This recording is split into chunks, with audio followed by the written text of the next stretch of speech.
Hi there guys, it's Carlos here at the Coaching Corner once again guys.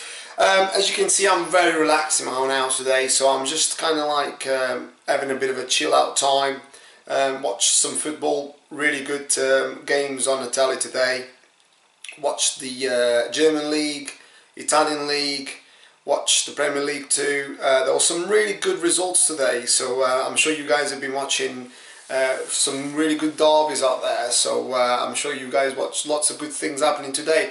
I've had a couple of inquiries about a particular subject which I find it quite interesting to talk about, and this is something that, to be honest, whether you play at the very top of the tiers, being the Premier League and professional levels, all the way down to literally amateur level, it's something that still rings alarm bells to me, and this is basically, how can you learn from basically losing a football match, and how can you learn from losing basically.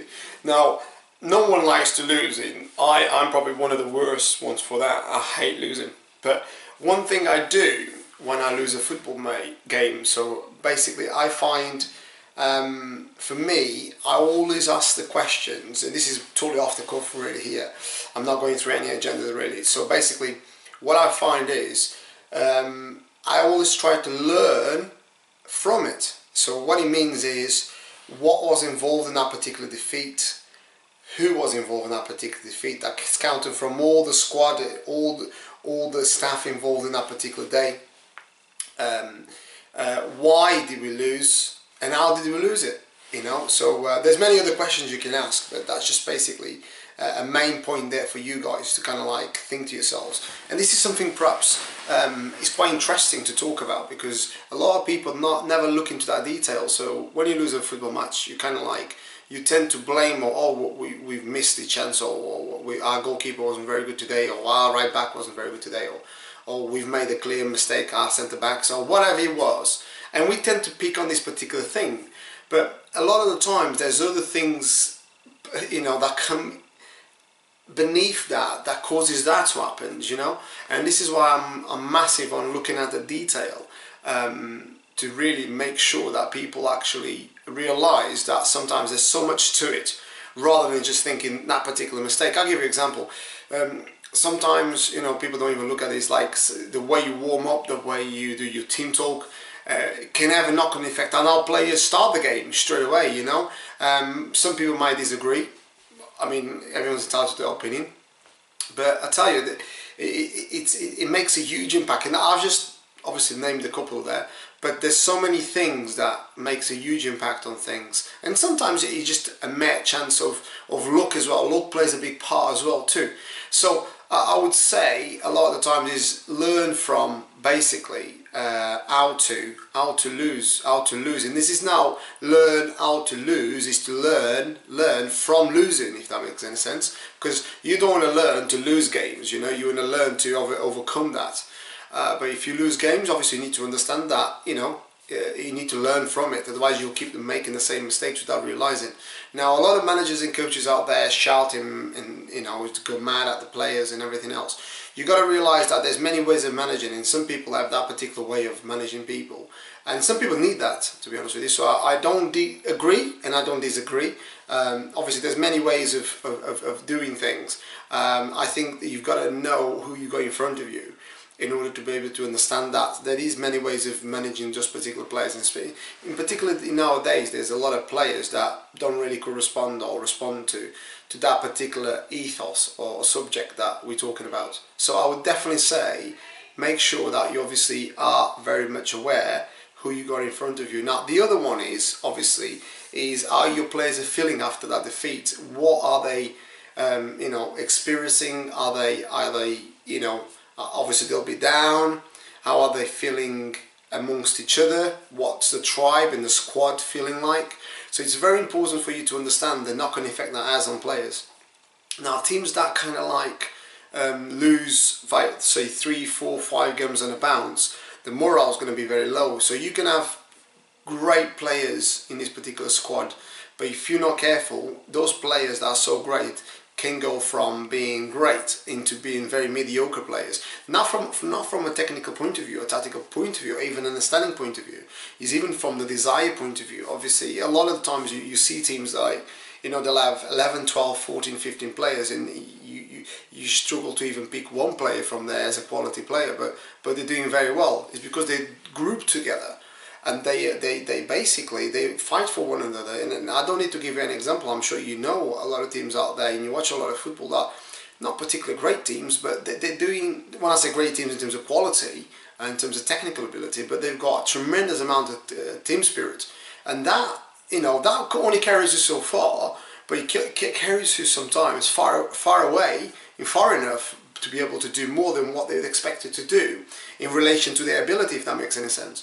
And this is one of the things that us out there, I work very hard as a coach to motivate my guys to I mean, I'm massive with this tribe sort of culture, and what I mean by that is really getting a really good motivators around the team to create a great cluster of tribe.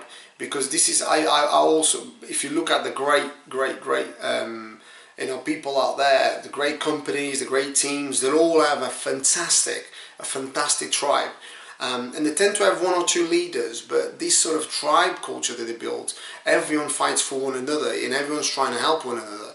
So this is the kind of things that teams need to have. I mean, this is obviously. I would like to go into a little bit more detail, which I'm going to be posting a very good video next week about this sort of tribe culture. That's going to help a lot of people out there to be able to get this really sort of integrated in the actual football side of things. The other thing, obviously, we need to understand this is our players really then deal with these setbacks, you know, and some players deal it with different way than others. You know, some players probably, I would say, to a certain degree, may not care. There isn't many I come across, but sometimes there is players out there may not care. And then you've got other players that really take it personal. So, because they take it personal, sometimes it can be kind of like difficult to get them back into their sort of, if you like, mojo, if you like. So, I mean, I have worked with several players where they take defeat very badly. So when you see them, say if they play Saturday, you see them on Monday or Tuesday, they're not the same until they play again on Saturday, if that makes any sense. So when they win, then they're back on track. But until they win, there's just almost, I actually, when I used to play, I used to be very much like that. You know, I used to kind of like, I used to push myself very hard in training sessions.